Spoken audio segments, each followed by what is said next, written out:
It's time for the Financial Crisis Talk Center with Ken Gross and David Einstandig from Thav Gross. Credit card debt is number one. I view it as financial cancer. 40% of your gross income is going to just pay the debt service. You got no chance of getting out. I would give up my credit score to get rid of debt. Here's your host, Ken Gross.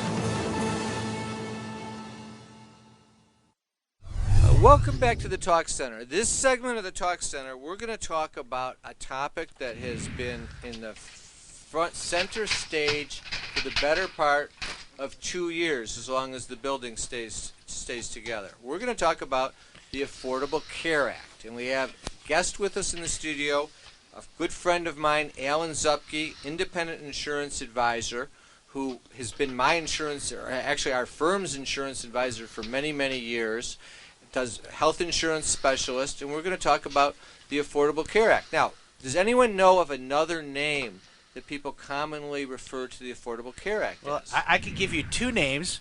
One is currently Obamacare, and the other one is Crappy Care.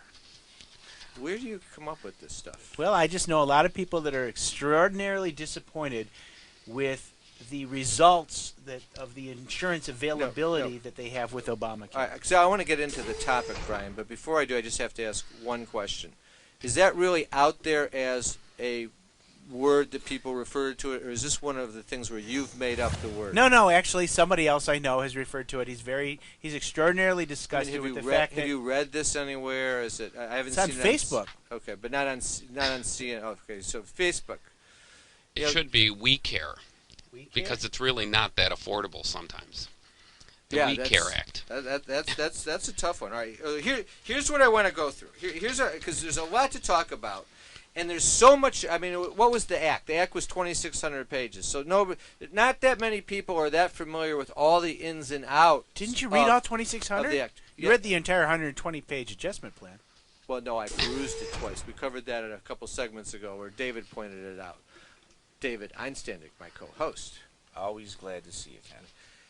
I want to focus on, because we have a half hour to cover the show and this issue, and I want to focus on what people have to know and the flow of what they're facing. And what it comes down to, and Alan and I talked about it before, and it really comes down to there's a couple different paths that you go down depending on whether your employer offers, and then Alan, you supplement me on terminology because I'm known in this show as botching words all the time. But whether it's an employer-sponsored plan or whether the employer doesn't have a plan. Now, is employer-sponsored plan the right term? Yes. Yeah. And so what is that actually? That's when the employer makes available to his employees a health insurance plan. Okay. Now, under the Act, are some we employ 20 people at Thav Gross. Are we required to offer a plan? No, you're not. Okay, but is McDonald's that employs thousands of people required? If you have more than 51 full-time equivalents, you're going to be required to provide health care for your employees. Okay, now full-time equivalents. I've got Brian, who's one of my partners, but he's also an employee of the firm. And sometimes we think that he's not around that much. Is he still a full-time equivalent, and if he's there in You're lucky body, we're televising because otherwise, if he's there in body, he may not always be there in mind. Is that still a full-time equivalent? Well, the combination between full-time employees and part-time employees add up to a total of full-time. All right, so if you've got someone whose body's there all the time but his mind's not, that would still be a full-time equivalent. Correct. I love you, Brian. I'm just kidding. Yes. I couldn't resist. Wait. Notice how David has absolutely no full-time comment. equivalent, though. I have a question. A lot of companies now are saying that they're going to reduce their staff from full-time to, I think it's 29 hours. Right. And because they're not required below 30 hours, am I correct, to maintain or offer health insurance to their employees? Correct. So that's one strategy that employers are taking. That's from the employer side, but I want to work down the channel of the employee. Hold on. I'm going to get another term first. You're confusing me, and if you're confusing me, okay, you're why are you confusing everyone confused? else. Alan, you said that if you have 51 or more employees, FTEs, full-time equivalents, then you have to have offer health insurance, correct? Correct. Now, or what? Now, if you have less, are you prohibited from offering a health insurance plan? Oh, no. So quite often employers need to have fringe benefits to garner the best and brightest employees. Sure. So that's only a requirement when you have to. All right. But now keep going. You're making a good point. But here's how I want to make it easier. You're an employee. You want to know what your rights are. And the answer is, if you're working for a company that has 50 more employees, they will have to offer a sponsored plan. They don't have to offer it yet because those things got delayed by the administration, right? Right. All right, but they will have to offer a plan. If it's under 50, they don't have to offer you a plan. They might offer you one. If they do, we're going to talk about what you do. And if they don't, we're going to talk about what you do. I want to get one other term out here. What is the federal subsidy? That is if your income level, if your income is between the a certain percentage of the poverty rate, then you get a federal subsidy, and they pay a portion of your, you can get a tax credit on a portion of the premium, or you can get a deductible and co-payment subsidy. And then as we walk through the path, we're going to see in certain circumstances you're eligible for a subsidy. In other circumstances, such as if you're in an employer-sponsored plan, no soup for you, no subsidy, right? Right. If your employer offers a plan to their employees, you're not eligible for the subsidy. Right. So, that comes down to a big planning issue. So the employer's offering a plan. Right. Do you have the right to decline the plan? You do. Right. Because if you don't, even though the employer's plan may offer better coverage, right, if your income is low enough, you would qualify for a subsidy. Right. But because your employer's offering a plan, you don't get the subsidy. You would not be eligible. But you still can buy independent insurance. You can do that. But if you buy independent insurance, you still don't get the subsidy. You don't get the subsidy. So your employer could have a plan that has a extremely high deductible that you have to pay a significant portion for, and it's just not a plan for you. Exactly. So you. But you risk losing the subsidy because that plan is just offered, right? Correct. Right, it's a tough road. All right. Here's how I want to start. I want to go with door A, and then we're probably going to come up to a break. But door A is going to be, I'm employed by a company that does not offer a sponsored plan. Because we got two. We're going to have to go. This analysis, the Obamacare Affordable Care Act, has two doors in front of you. Door A is sponsored plan offered. Door B is no sponsored plan. We're going to start with door B when we come back after the break, and we're going to say, if I don't have an employer-sponsored plan, what are my options under Obamacare? Because this isn't elective. This is the law of the land, and healthcare is a number one priority. So people need to understand what their rights are. We'll be back after the break. An important message if you're planning to file for Social Security disability. The biggest problem I see is people don't go to an attorney until after the claim for disability is denied. You need to get it right the first time. Before you file for Social Security disability, call Thav Gross. We do the homework to make sure the claim is properly presented so that you get the benefits you deserve. Call Thav Gross, 888-235-HELP. That's 888-235-HELP. Call today. You like your job. What you don't like is the way your boss has been treating you. He's making comments about how you look instead of your work, and he's been touching you inappropriately. If you complain, is he allowed to fire you? Absolutely not. Unwelcome sexual comments, advances, and contact are illegal in the workplace. Make him pay. Gold Star Law is here to help you through your employment law problem, whatever it is. Gold Star Law, protecting employees' rights. Call 1-800-WAGES-10 for a free consultation today. Carrying too much debt? Resolve your debt. Call Thav Gross.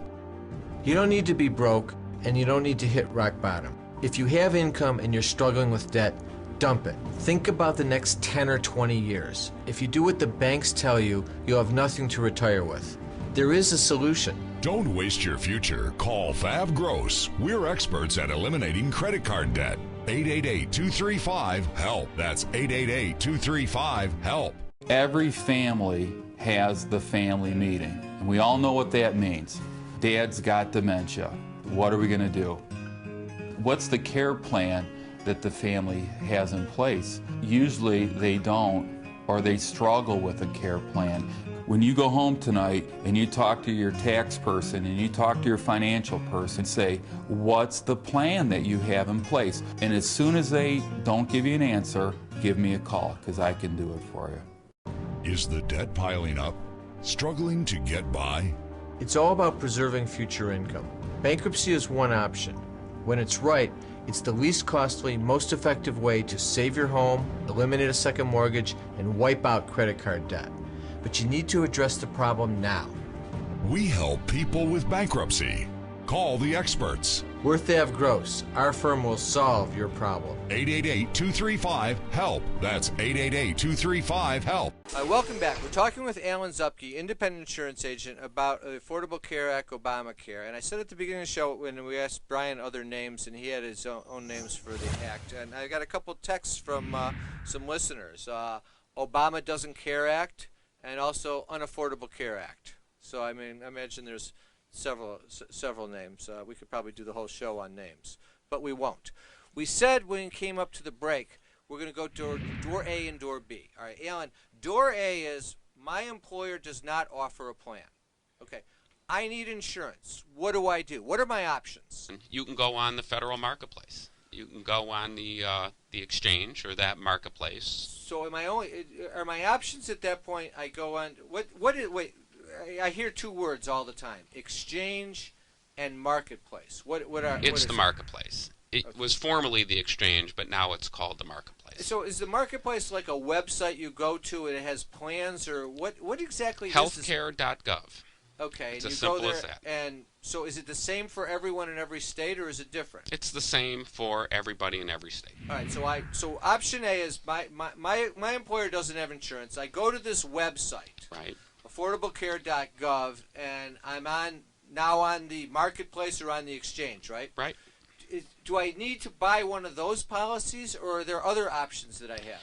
Well, you're going to have if you qualify for a federal subsidy, it would make sense. You can only get that subsidy on the marketplace. Okay, this is a big one. Okay, so now because I went through door B, which means my employer doesn't have a plan, right, it's potential that I could get that subsidy we talked about. Correct. Okay, so now that comes into play, so it depends on what my income is, right? It does. All right, so if I'm making $100,000 a year, I'm not. That's going to take me out of the subsidy range, More than right? likely. Unless Okay. you're married with 7 or 8 kids, then you still might be eligible. Okay, I only got 2. Okay, so we're all right, and they're grown. Okay. I have a dog who's very needy. Does that count? No. Oh, that should. It really should. Dogs and pets should count. But don't you need shouldn't you really go to an independent agent like yourself? And I would imagine that you would do the initial analysis and be able to say, okay, we're in door A where there's, if it's A or B, we're in door B where there's no employer-sponsored plan, Right. and then you would be able to then advise the client, well, you'd be better off going to the marketplace, or there may be a better alternative privately. Isn't that really how Sure. it should work? Well, by all means, someone should go to someone like Alan for guidance. But I want to Actually, get there. wait, Alan. Isn't the system really designed to remove you as the agent? Because that's what the problem I ran into looking at Affordable Care Act is that there's no choice where you click the box, go, I'd like an agent to represent me. There is no box on the site that asks for that. But what we do, David, with our clients is we typically will navigate through the site with them. All right, so here I want to go back to where we were. I'm your client. I'm Right. coming in. My employer doesn't offer a plan. I'm making income too high to qualify for a subsidy. Right. In that situation, what are my options? I still have the plans on the marketplace. Well, you can go to the marketplace and still purchase your insurance through the marketplace. You just won't get a subsidy. Okay, and what else can I do? Or you can go contact an independent broker. You can go directly to the insurance company's sites. They've all have websites you can navigate yourself. So there's different plans then available. Absolutely. This is what I think people don't completely understand. If I'm in a situation where I'm not going to qualify for a subsidy, right, I can get the plans that are on the government's website, right, or I can call you or an independent agent, and I have a whole other range of possible options to get the plan best suited for me, correct? Right. Most of the companies that have plans on the marketplace have more plans available off the marketplace. Okay. So the big key is figuring out, it's all costing a lot of money anyway, but the thing is to fit the right needs to the individual. Absolutely. Are you allowed to charge? I know I'm somewhat familiar with the insurance laws used in Michigan, and are you in essence able to charge a flat or hourly rate for advice, or do you need a special license to do that? And how does that work in Michigan? Well, I've never charged fees. The insurance companies that we work with pay us directly, so we don't charge fees. But yes, but the scenario could be is it may be that the client is best off either in the marketplace with a subsidy or in the marketplace without a subsidy, and under those, there's no commission for you to earn. Oh no, we get paid as brokers, even if the plan is purchased through the subsidy. Okay, all right. From the marketplace, and they get subsidized. Okay, so we've gone through door A, and I don't qualify for a subsidy. I can go to a private plan, or I can go to one of the plans on the exchange or marketplace. Right. If I do qualify for a subsidy, walk me through that. What are the different issues? Okay, so I'm coming in. I'm a young single guy. Okay, I'm 25 years old. Well, this is a hypothetical. Yes, this is big time. Well, I once was, but we didn't have affordable care at that time. Or it's ancient history. Probably so. But my income would qualify for a subsidy. What do I do? Alan, what do I do? What's the best plan there? Well, if you qualify, if you go on the marketplace and it navigates you through the process. If we take our clients through that process, and you're eligible, the federal subsidies are pretty much 80-90% of the premium. So your cost for yourself would be minimal, both with premium outlay and if they subsidize the deductibles and copays as well. See, now this is one area, because there's so much talk and so much dismay over the act that we can go on forever. But this is one area where I see a benefit. I remember being in my 20s. I didn't have health insurance. Right. I was in the tennis business, teaching tennis. I was 25 years old. Health insurance? No way was I going to spend any money on that. I just was going to live it. I had a couple issues that I had to have a little minor surgery on, and actually in those days it didn't cost an arm and a leg. I didn't file bankruptcy. I actually paid for it. But nowadays the cost of everything in healthcare costs a fortune. A broken arm is $75,000. Yeah, so you have to have insurance, and this is one. But wait, you just said something there. You have to have insurance, Alan. Under the Affordable Care Act, don't you actually have to have insurance now? Well, you do, but if you choose not to have insurance, you just pay a penalty. You pay a penalty. So the government is going to penalize me if I choose to be uninsured. Correct. Brian, do you pay real estate tax? Yes. Do you pay sales taxes? Yes. Okay. So there's all types of scenarios where you pay for the government. My understanding is that what you're getting to is the essence behind a big portion of this is to get those young people into the system to support the overall system. But what I want to stay on our benchmark, because we're going to have one more segment coming after this, is I don't want to do political issues here. I want to say, what does the person need to do and decisions to make? So when we come back from the break, I want to come back to the issue of what insurance do I buy, and is there something going on? But depending on my income, is there some games being played relative to the subsidy? We'll be back. Do you have tax problems, unfiled returns? Facing levies on wages in your property? You need an expert, not a cartoon character or salesman. Thav Gross is your solution. You need to look at the big picture. That's what we do. We develop a plan that's right for you. I had major tax problems. I didn't know what to do. You need to address the problem now. Call the experts. We're Thav Gross. Our firm will solve your problem. 888-235-HELP. That's 888-235-HELP. Every family has the family meeting, and we all know what that means. Dad's got dementia. What are we going to do? What's the care plan that the family has in place? Usually they don't, or they struggle with a care plan. When you go home tonight and you talk to your tax person and you talk to your financial person, say, what's the plan that you have in place? And as soon as they don't give you an answer, give me a call, because I can do it for you. Are you struggling to pay your mortgage? Afraid of foreclosure and the financial mess it can cause? Time is not on your side. Call Alan Stalter, the short sale specialist. For years, Alan has been helping distressed homeowners navigate through the short sale process. His experience will get you out of your home without the credit score damage that follows foreclosure. If you want a fresh start, you need to call Alan Stalter, the short sale specialist, 248-854-3829 or MetroDetroitShortSale.com. Going from hourly to salary seemed like a good career move, but now you're working 60 hours a week instead of 40, and you aren't getting paid any of that extra time. You're stuck, right? Wrong. You can be on salary and still be entitled to overtime. If you've been wrongly denied such pay, you may be entitled to that and more. Gold Star Law is here to help you through your employment law problem, whatever it is. Gold Star Law, protecting employees' rights. Call 1-800-WAGES-10 for a free consultation today. An important message if you're planning to file for Social Security disability. The biggest problem I see is people don't go to an attorney until after the claim for disability is denied. You need to get it right the first time. Before you file for Social Security disability, call Thav Gross. We do the homework to make sure the claim is properly presented so that you get the benefits you deserve.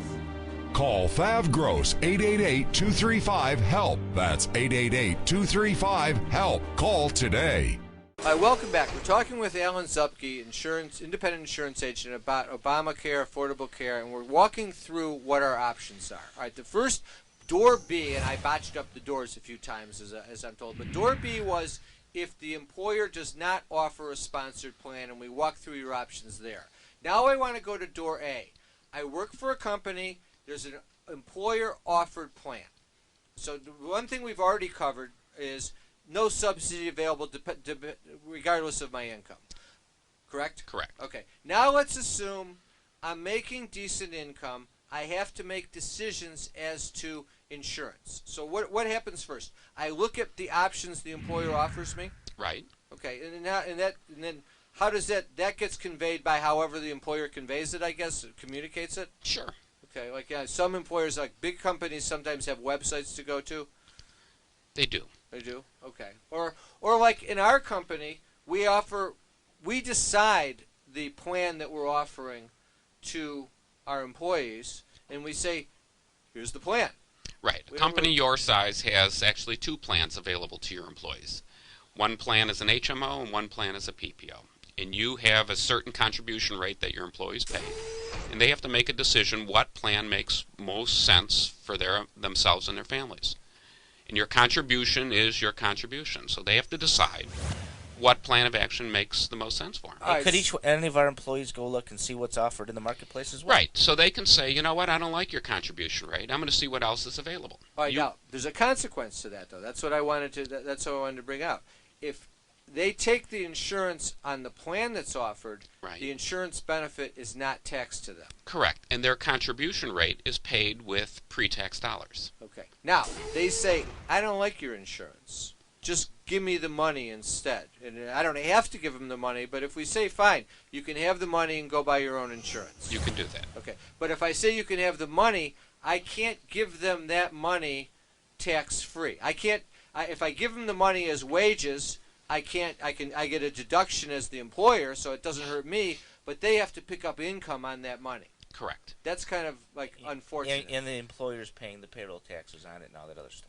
But that situation is really the same exact situation that existed before Obamacare, isn't it? Absolutely. So that hasn't really changed. All right, so what is really the big real change is in the premium and in the packages that are offered. Yes. Okay, is that where it comes down to? Well, let me give you the example. Have you seen that commercial that's running? It's a very, I think, a pointed, effective commercial where it's the woman who has lupus, and she says, Mr. President, you told me I could keep my insurance. You lied. I can't keep my insurance, and now I have a new policy with a very high deductible and contribution, and if can't I don't afford get it. my medicine that I could afford before Obamacare, that I can't afford now, I'm going to die. That's the commercial. I mean, is that the consequences? Because the options aren't that the paths and options aren't that different. It's the plans that are different. Well, the plans are, there's so many plans that are available. It's educating the typical client that we have as to, you want to get the best value for the dollars you have to spend. Hold on. So, in your opinion, then, in general, do you think that with the implementation of Obamacare, almost everybody would be able to be in the substantially similar position post-Obamacare than they were pre?